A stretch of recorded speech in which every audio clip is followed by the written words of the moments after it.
Most people aren't unhappy because of what they don't have. They're unhappy because they didn't appreciate what they had. And the reason is simple. People spend too much time being anxious about things they can't change instead of being grateful for what they already have. Because you can always look at the things that you don't have. But people just forget the things that they do have. There's a lot of emphasis on things that you don't have. You look next door. So often people are just in other people's pocketbooks, assuming that they are supposed to be that person. Say, faith without works is dead. You can believe, you can confess, you can proclaim. It means that you will be a horse. And often disappointed because if one foot doesn't go in front of the other, I promise you, you'll be in the same seat. They very rarely look at what they have not done to get to their expectation. People are not grateful for what they have. What happens is that when they leave, they're living in regret. In the state of what it could have, should have, but I didn't. You can't go back on time. I'm saying all this to say that I've had things happen in my life last 5 years that the average person could not stand. Just look at it as good content. However direction things may go, and I'm going to be on the other end with a good story to tell. Everything comes down to the wash. My mother died in 2022, and my father died in 2024. So both my parents are going with Jesus. And so that's hard. That's disheartening for anybody. There's always perspective. The blessing is that I've had my parents. My mother for 52 years, my father for 54 years. So I'm grateful. Grateful and thankful. My oldest brother, Musta, rode to the side to go see him. He was in ICU because he was unresponsive. His cognitive on the totally just flat foot. Matter of fact, it is what it is. Nobody's getting out of here alive.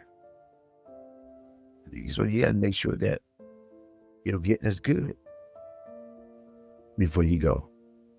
He's sleeping a lot, solo. Mind you, I just buried my father again.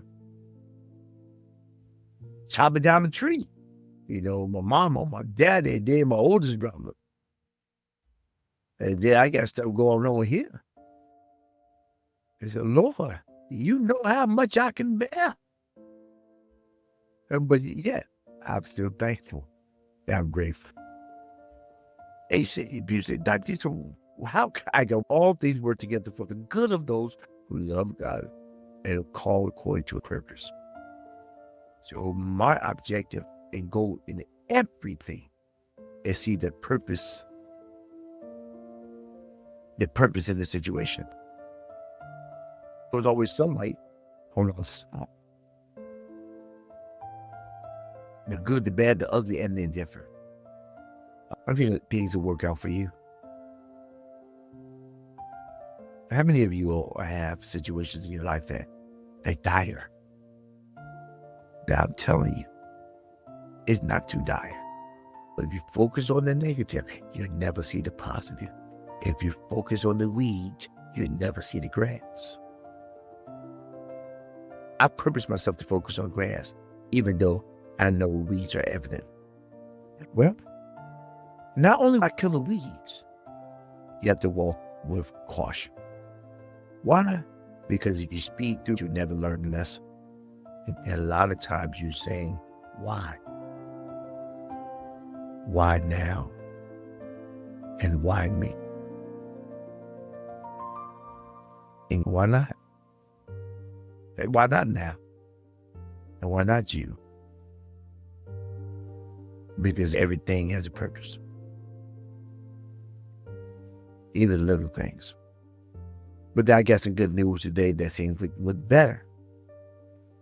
Am I going to feel the best? Oh, no. But I know this too shall pass.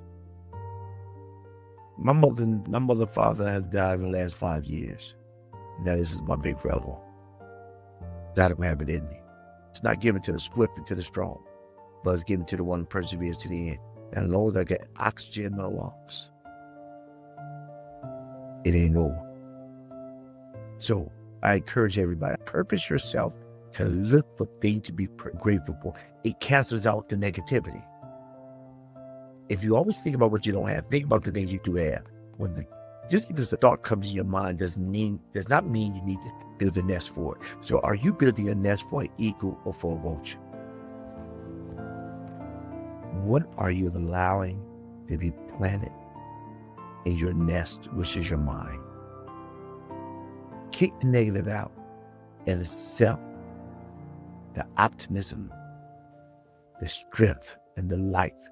If you think about it, an eagle only takes live things to eat.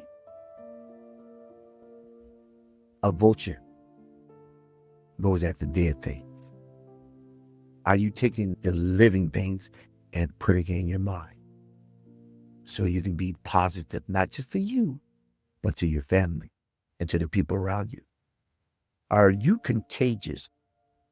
Is your attitude contagious in a negative or positive way? Are you grateful? And so I'm just telling everybody I'm grateful. I'm grateful for what I've had, what I experienced. I told a gentleman the other night while I was doing my riding share in the streets. And as I said, recorded, I told him, I said, listen, I can go back to the times when I was in college, had no money. Simple times, I'll tell you the better times. More money, more problems. And not that I'm loaded. You get more responsibilities. But no family, just me by myself. I had less responsibilities, so less things to be concerned about. What I was concerned about was eating and have a place to hold my head. Because I came down to North Carolina with $60 in the duffel bag. And I applied to 11 colleges. And one college accepted me. Saying, oh, I transferred to A&T and played football. And I finished. But I remember time, man. It's a time where I was in jeopardy of losing my financial aid. I think student loan people said that it went to default. That's all along. So as it went to default, I withdrew from school. So that my father was sick and I had to pay rent. So I had to work. Eventually I could be a job at a restaurant and UPS things. So I'd be on the upswing. But before that, man, it was bad. My best friend allowed me, he just got married, sleep on his floor. He had to step down and in his bed. He said, as long as it takes, we can get your stuff straight. You got a place on this floor. Yeah, I was content. Look at the family you have. Look at the people that love you. Look at the memories you have shared with your siblings and your parents. Because I promise you, they won't be here all of them. Take videos, take pictures, take recordings. I've missed the individual, but I had a lifetime of memories captured. Keep your time capsule to embrace the memory so you won't live regrets. Be thankful, be grateful. Because every day you get a vertical, make it your goal in life. To be grateful and be thankful and not live in the past. Make a memory. Give me a call. We can have a conversation about what we can do to help you get beyond your first move. Every day you get a vertical, make it your goal in life to always move forward and never look back. Why? Because life is just too short to